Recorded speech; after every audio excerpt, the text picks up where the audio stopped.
يبقى بيسجل عقود لعيبته ب5 مليون جنيه في اتحاد الكوره عشان بس يتهرب من الضرايب، مع ان الدوله ليها حق عليك ان انت تديها ضرايبها. اعلامهم وقناه الاهلي طول اليوم ما وراهمش بس غير ان ازاي الزمالك اتفق مع اتحاد الكوره على ان هو يدفع الفلوس.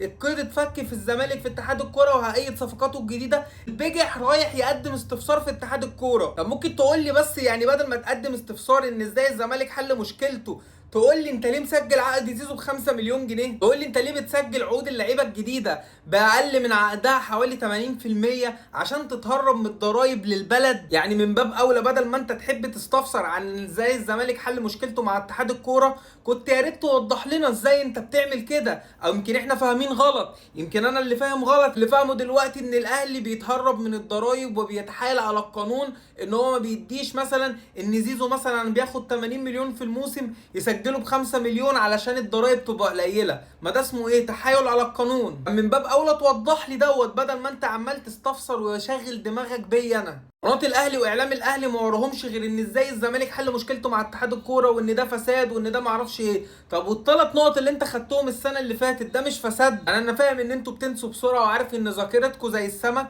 لكن احنا مش ناسيين. طب يا عم على الاقل الزمالك كده كده عليه فلوس وهتدفع غصب عن الزمالك، والفلوس هتتساوى ولينا فلوس في اتحاد الكوره واتحاد الكوره ليه فلوس عندنا، وفي الاول وفي الاخر الزمالك مش هيعرف يفلت من اتحاد الكوره وهيدفع الفلوس يعني هيدفعها. لكن بقى تسمي اللي بيتحايل عن القانون وبيتهرب من الضرايب البلد ده اسمه ايه؟ مع ان البلد ليها حق عليك ان انت تدفع الضرايب زي ما المواطن كده قبل ما بيقبض مرتبه بيتخصم منه الضرايب. كان برضو على اللعيبه ليها ان هي يتخصم منها الضرايب، بس انت رحت عملت كده عشان بدل ما انت تتحمل الضرايب مع اللعيب بتحطها على البلد.